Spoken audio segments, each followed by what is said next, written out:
20 जनवरी 2025 की बात है जब एक शानदार इनॉग्रेशन सेरेमनी मुनक्किद की गई और ट्रंप जो है वो यूनाइटेड स्टेट्स के 47वें प्रेसिडेंट बन चुके थे। और फिर आते ही वाइट हाउस की शानदार और चमकती हुई कुर्सी पकड़ते ही 111 एग्जीक्यूटिव ऑर्डर्स पर साइन कर लिया। और इससे कबल during is election campaign immensely and repeatedly ये प्रॉमिस करते रहे that I will bring back peace in Ukraine and Middle East. और साथ साथ उसके बाद ये धमकी भी देते रहे कि ग्रीनलैंड कैप्चर कर लूँगा। कभी ये कहा कि कनाडा को जो है वो 51st स्टेट में मर्ज कर लूँगा, और कभी ये कहा कि गल्फ़ ऑफ मैक्सिको को जो है वो रीनेम करके गल्फ़ ऑफ अमेरिका डिक्लेयर कर लूँगा।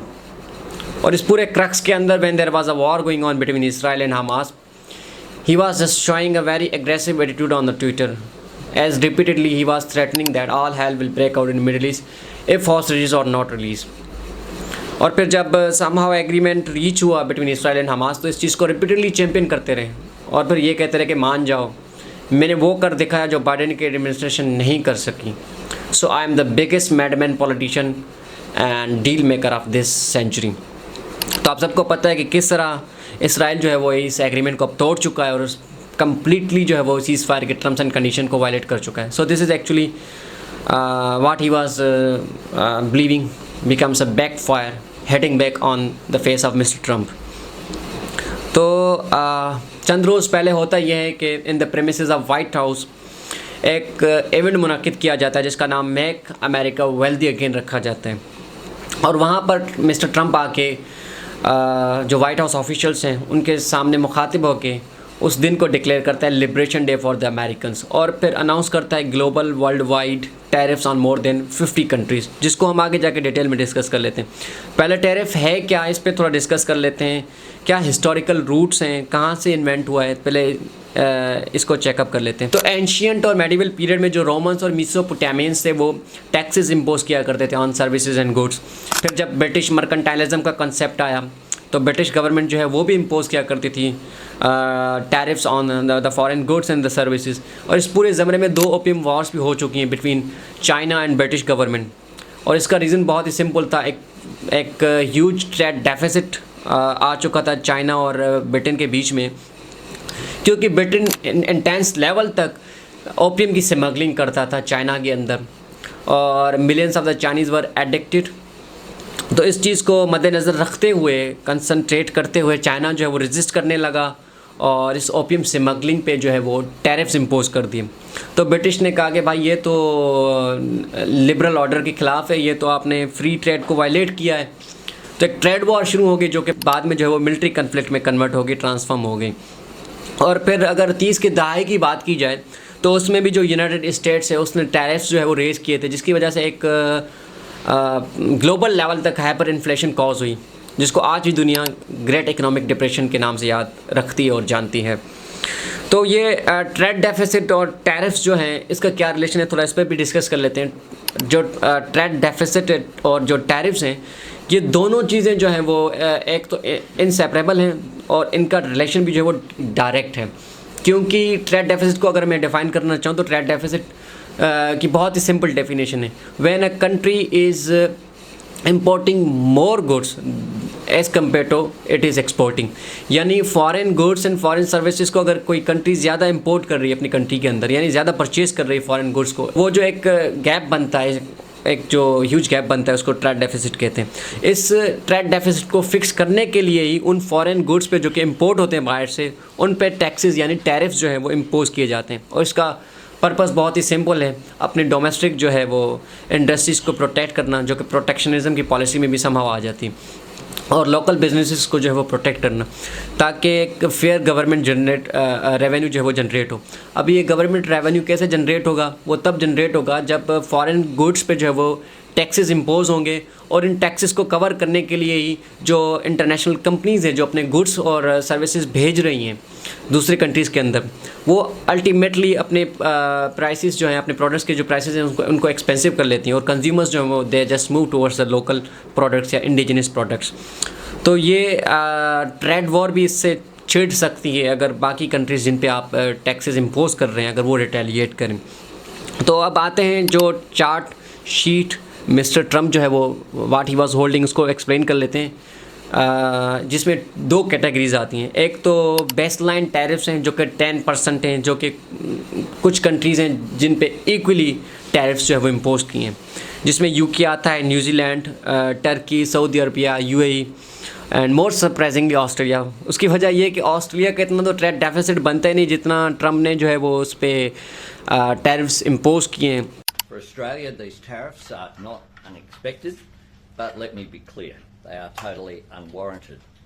President Trump referred to reciprocal tariffs.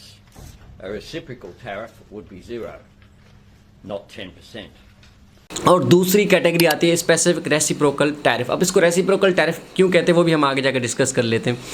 तो उसमें यूरोपियन यूनियन है जिस पे 20% टैरिफ्स इम्पोज किए हैं, और ईस्ट एशिया और साउथ ईस्ट एशिया के अंदर जो कंट्रीज़ हैं, जो सबसे मेन टारगेट है वो चाइना है, जिस पे 54% टैरिफ्स जो है वो इम्पोज किए जब वो अनाउंस कर रहे थे।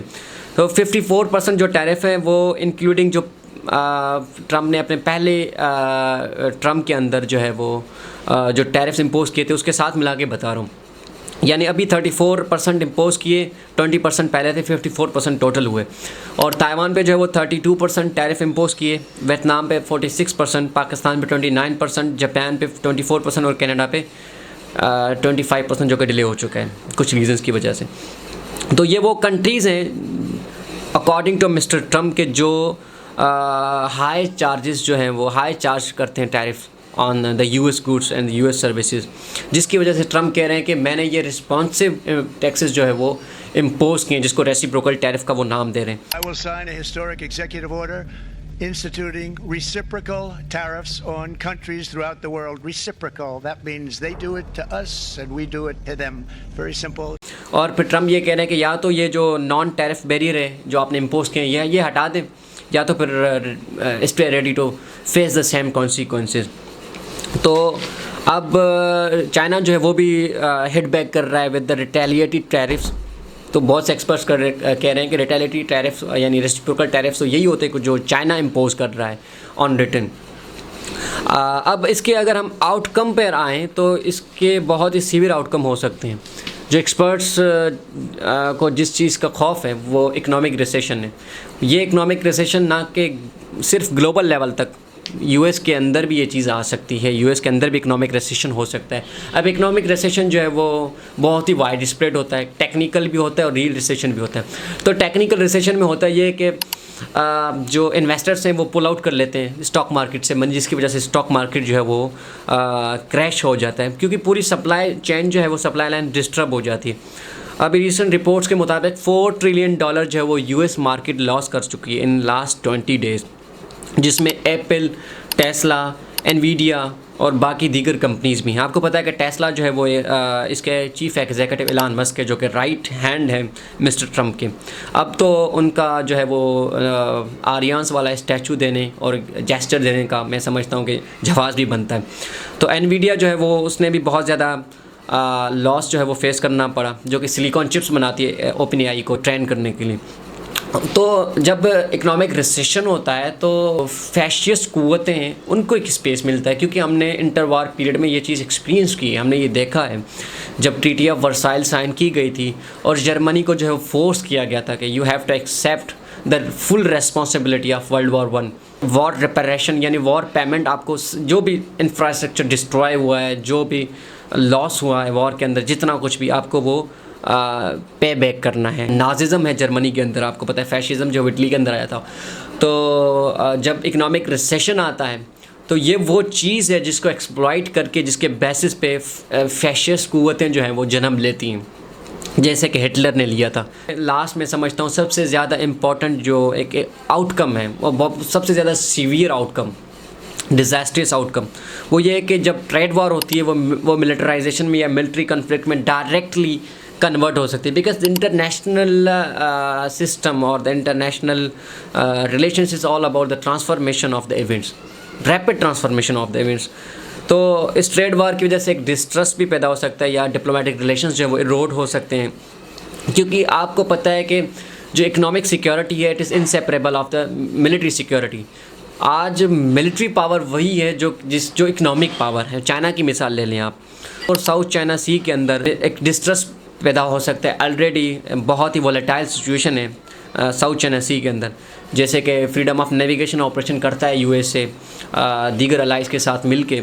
क्यों एक स्ट्रेटजिक इम्पोर्टेंस है साउथ चाइना सी इंडो पैसिफिक ओशन की?